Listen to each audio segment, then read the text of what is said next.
Oke, bismillahirrahmanirrahim. Assalamualaikum warahmatullahi wabarakatuh. Oke, kembali lagi dengan Bu Zahra. Kali ini kita akan membahas tentang matematika kelas 12, yaitu tetap statistika, karena memang statistika ini banyak sekali materinya. Jadi mungkin akan menjadi 4 pertemuan, kurang 1 pertemuan lagi. Apa yang kita bahas kali ini tentang distribusi frekuensi berkelompok sesuai dengan janji saya yang kemarin. Kemarin kita membahas tentang distribusi frekuensi tunggal, sekarang kita membahas tentang distribusi frekuensi berkelompok. Tolong kalian lihat video Bu Zara sampai akhir, karena nanti di akhir video akan ada latihan soal dan juga cara kalian mengirimnya bagaimana. Siapkan buku catatan kalian sebelum kita mulai pembelajaran, karena kalau memang ada yang penting silakan dicatat, yang kalian anggap penting, yang kalian tidak anggap penting ya nggak usah dicatat. Oke, selanjutnya langsung contoh ya, misalkan nilai ulangan harian matematika dari 40 siswa, bla bla bla, mulai 32 sampai 75. Kemudian lanjut, apabila data di atas dibuat daftar distribusi frekuensi tunggal secara langsung, maka akan diperoleh suatu daftar yang sangat panjang. Oleh karena itu, data tersebut perlu dikelompokkan dalam kelas-kelas terlebih dahulu agar diperoleh daftar distribusi yang lebih pendek dan praktis. Ini kan ada 40 siswa, jadi sebenarnya kalau tunggal itu kurang dari 40, kalau kelompok itu lebih dari 40. Supaya kita lebih mudah, kalau misalkan 40 ini kita jadikan distribusi tunggal, itu akan lebih panjang. Oke, ini ada tabelnya, ada kelompok nilai, ada titik tengah, ada turus, dan ada frekuensi. Jadi kesimpulannya di sini, daftar distribusi frekuensi berkelompok adalah suatu daftar distribusi frekuensi yang disusun sedemikian rupa sehingga data yang berukuran besar disederhanakan dengan mengelompokkannya menurut kelompok-kelompok tertentu atau kelas-kelas tertentu. Untuk mengenal distribusi frekuensi berkelompok, kita lanjut ke selanjutnya. Oke, ini. Nah, ini namanya apa yang lingkaran merah? Ini adalah kelas. Ada kelas pertama, 31 sampai 40 ini adalah kelas pertama, 41 sampai 50 ini adalah kelas kedua, 51 sampai 60 kelas 3, lanjut sampai 91 sampai 100 ini adalah kelas ketujuh. Jangan lupa ya, 31 sampai 40 ini adalah kelas pertama, 41 50 ini kelas kedua sampai seterusnya. Ini apa? Ini adalah batas kelas. Ada batas bawah dan ada batas atas. Batas bawah ini adalah 31-nya ini disebut batas bawah dan 40-nya ini adalah batas atas. Di batas ada apa? Ada tepi. Tepi bawah dan tepi atas. Kalau tepi bawah ini batas bawah dikurangi 0,5. Kalau tepi atas, batas atas ditambah 0,5. Tepi bawah ini batas bawah 31 dikurangi 0,5 yaitu 30,5. Kemudian tepi atas 40 ditambah 0,5 yaitu 40,5. Ini nanti tepi bawah dan tepi atas ini akan tetap nanti di materi selanjutnya tetap digunakan ya. Jadi kalian harus ingat-ingat bedanya tepi bawah dan tepi atas. Selanjutnya 31 dan 41 ini apa? Ini adalah panjang kelas interval. Oke, yang kelas kedua ini 41 sampai 50, yang kelas pertama 31 sampai 40. Kita ambil yang batas bawahnya saja. 41 dikurangi 31 yaitu 10. Jadi rentang antara kelas 1 dan kelas 2 itu berapa panjangnya? Panjang kelasnya yaitu 10. Yang ini adalah titik tengah. Titik tengah kelas. Nah, titik tengah kelas ini cara mencarinya bagaimana? Batas bawah ditambah batas atas dibagi 2. Kalau titik kelas pertama ada 35,5, otomatis 31 ditambah 40 dibagi 2, hasilnya 35,5. Ini yang belum dicatat, monggo silakan dirangkum. Oke, selanjutnya membuat daftar distribusi frekuensi berkelompok. Jadi tadi yang data disediakan ada 40, kita nggak asal-asalan langsung membuat datanya seperti itu ya. Ada langkah-langkahnya. Langkah yang pertama yaitu jangkauan. Seperti yang sudah saya jelaskan di pertemuan pertama, mencari jangkauan yaitu X max dikurangi X min. Apa X max? Nilai data maksimal atau nilai data tertinggi dikurangi nilai data terendah. Langkah kedua yaitu mencari banyaknya kelas. Jadi kelas yang tadi ada 7 nggak langsung ujuk-ujuk dapat 7 ya. Ini bagaimana mencarinya? Banyaknya kelas ini dicari dengan lambang K sama dengan 1 ditambah 3,3 log N. Kalau log N ini otomatis kalian menggunakan kalkulator. Biasanya dalam soal sudah disediakan nilainya berapa. Misal log datanya 50, log 50 berapa sudah disediakan. Jadi 3,3 dikali log n dulu baru ditambah 1. Ingat ya, SD 3 dikalikan dulu. Jadi perkalian lebih utama daripada penjumlahan. Selanjutnya yang langkah ketiga yaitu mencari panjang kelas. Kita sudah punya jangkauan, kita sudah punya kelas. Jadi otomatis mencari panjang kelasnya yang tadi rentangnya ada 10, nggak asal-asal langsung dapat 10. Kita harus mencarinya dulu panjang kelasnya berapa. Jangkauannya ketemu berapa, kelasnya ketemu berapa, tinggal dibagi. Jadi mencari panjang kelas, jangkauan dibagi kelas. Yang selanjutnya, oke, menentukan batas bawah kelas. Jadi batas bawah kelas itu juga nggak langsung kita dapatkan, misal batas bawahnya kelas pertama itu 20, langsung 20 enggak. Jadi batas bawah kelas ini dipilih dari batas bawah belepotan. Jadi batas bawah kelas ini pilih batas bawah kelas 1, yaitu mengambil datum atau bilangan lain yang lebih kecil. Jadi misalkan datum, masih ingat ya datum ya. Datumnya misalkan 30. Oke, berarti ambil yang paling kecilnya 30 dulu. Misalkan kurang dari 30 boleh. Misalkan mau ambil 25 juga boleh. Seenak-enaknya aja, suka-suka kalian saja. Oke, selanjutnya yang kelima. Yang kelima, kalian harus menentukan frekuensi kelas. Frekuensi kelas ini menggunakan sistem turus yang garis-garis kayak pemilihan itu ya. Itu turus namanya. Jadi misalkan frekuensinya ini ada berapa? Ada 4, pakai turus saja dulu. Oke, selanjutnya langsung ke contoh soal. Ini skor hasil tes IQ dari 50 siswa.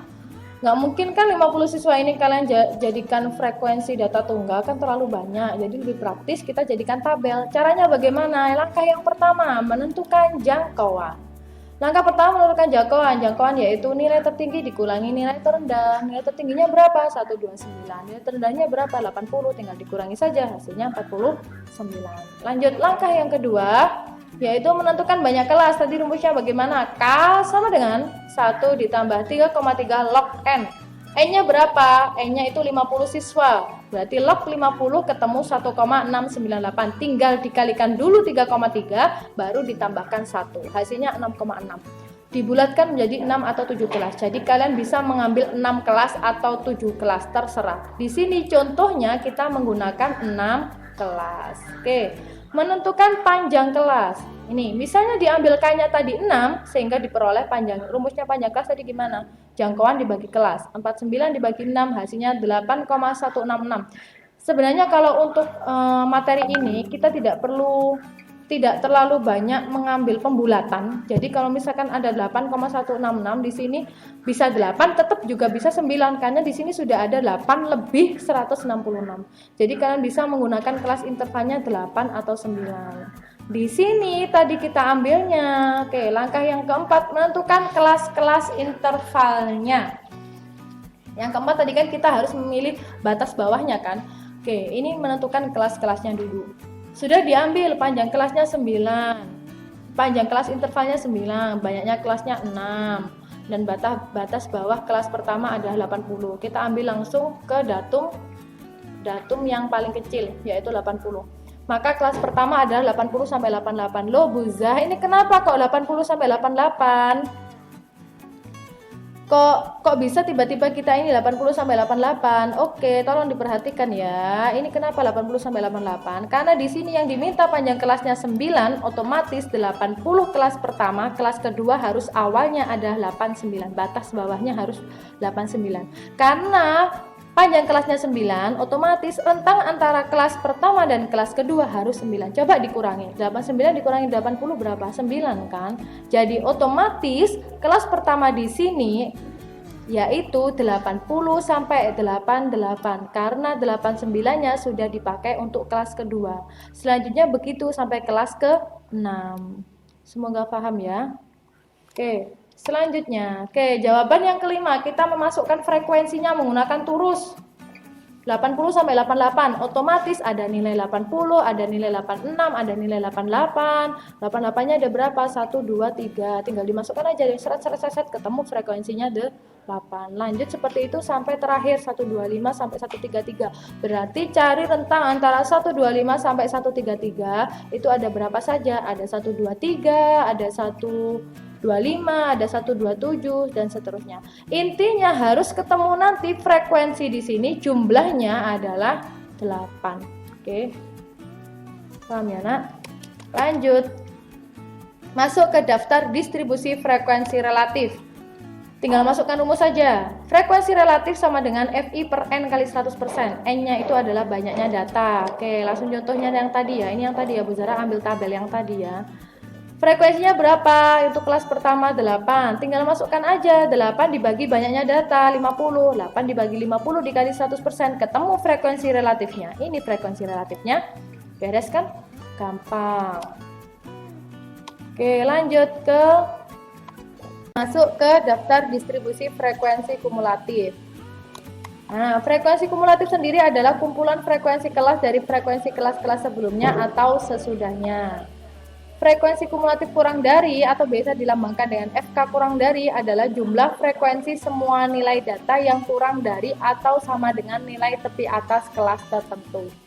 Ini ya, ini saya ambil yang tadi. Jadi di sini frekuensinya berapa ketemu, cari tepi atasnya, kemudian nilai kumulatif kurang darinya, dan FK kurang darinya ini yang penting ya. 8 dari mana? Sret. Nah, 8 ini dari ini, langsung masukkan aja di sini 8. Selanjutnya 18 dari mana? Tinggal dijumlahkan aja kelas pertama dan kelas kedua. 8 ditambah 10, 18. Kemudian lanjut, ini 24 dari mana? Tinggal ditambahkan aja 3 kelas ya, kelas 1 dan kelas 2 dan kelas 3 ditambahkan. 8 ditambah 10, 18 ditambah 6, 24. Selanjutnya seperti itu sampai ketemu di sini yang terakhir kelas ke 6-nya harus ada 50 karena jumlah semua datanya 50. Lanjut, ini frekuensi kumulatif lebih dari atau biasa dilambangkan dengan FK lebih dari adalah jumlah frekuensi semua nilai data yang lebih dari atau sama dengan nilai tepi bawah kelas tertentu. Mungkin kalau materi kita sulit memahami ya, langsung saja ke contohnya. Kalau tepi atas tadi, kalau frekuensi kumulatif kurang dari pakai tepi atas, kalau frekuensi kumulatif kita pakai tepi bawah. Kalau kita memperhatikan ini sepertinya kayaknya bingung deh. Langsung saja deh kita ke frekuensi kumulatif lebih darinya. 50 dari mana? Kalau tadi frekuensi kumulatif kurang dari itu 8 dulu, baru yang terakhir 50. Kalau yang frekuensi kumulatif lebih dari ini 50 dulu, baru turun ke 8. Jadi tinggal 50 dikurangi 8, 42 taruh di kelas 2. 42 dikurangi 10, 32 taruh di kelas 3. Selanjutnya terus seperti itu sampai angka 8. Oke, paham ya? Selanjutnya, histogram, poligon, frekuensi, dan ogive. Histogram adalah bentuk penyajian daftar distribusi frekuensi dengan menggunakan batang-batang atau persegi-persegi panjang yang lebarnya sama. Kalau poligon frekuensi adalah titik-titik tengah dari puncak-puncak histogram. Ini saya ambil contoh yang tadi, boleh ditambah atau tidak. Ini Bu Zara tambah ya. Nah, ini contohnya. Tinggal dimasukkan aja. 84, titik tengahnya 84, di tengah cara mencari tengah jangan lupa ya, batas bawah ditambah batas atas dibagi 2. 84 titik tengahnya berapa? 84. 93 titik tengah dari 89 tambah 97, tinggal dimasukkan aja, beres, sudah. Ini selanjutnya, jika titik-titik yang merupakan pasangan nilai tepi kelas dan nilai frekuensi kumulatif tersebut kita hubungkan dengan garis, diagram garis yang terjadi dinamakan poligon frekuensi kumulatif. Apabila poligon frekuensi kumulatif ini dihaluskan, diperoleh suatu kurva frekuensi kumulatif atau ogive. Ini ogive. Langsung ke contoh. Nah, kalau ini tadi poligon, ini poligon, yang ini ogive. Tinggal masukkan aja ya. Sudah beres. Oke. Karena ini sudah masuk minggu kedua, jadi saya akan memberikan latihan soal buat kalian. Tara, ini datanya, begini banyaknya kan nggak mungkin kalian pakai data tunggal, otomatis kalian pakai data berkelompok. Tugasnya kalian adalah buatlah daftar distribusi frekuensi berkelompok, daftar distribusi frekuensi kumulatif kurang dari dalam satu tabel saja. Saya sudah menyediakan tabelnya, seret. Nah, ada nomor, ada nilai, ada turus, ada frekuensi, ada tepi atas, dan ada frekuensi kumulatif kurang dari. Kenapa saya mintanya frekuensi kumulatif kurang dari? Karena ini nanti akan berhubungan dengan materi selanjutnya. Ya, oke. Dengarkan instruksi pengiriman jawaban. Oke, jawaban dikirimkan lewat link yang sudah saya siapkan di deskripsi. jawaban kalian foto, kemudian kalian upload, itu berarti menandakan bahwa kalian sudah mengikuti mapel saya. Sekali lagi, jawaban kalian foto dan kalian kirimkan lewat link yang sudah saya siapkan di deskripsi ya. Jangan sampai lupa. Oke, terima kasih. Saya akhiri. Wassalamualaikum warahmatullahi wabarakatuh. Yang mau ditanyakan, monggo bisa WhatsApp Bu Zahra. Sampai jumpa.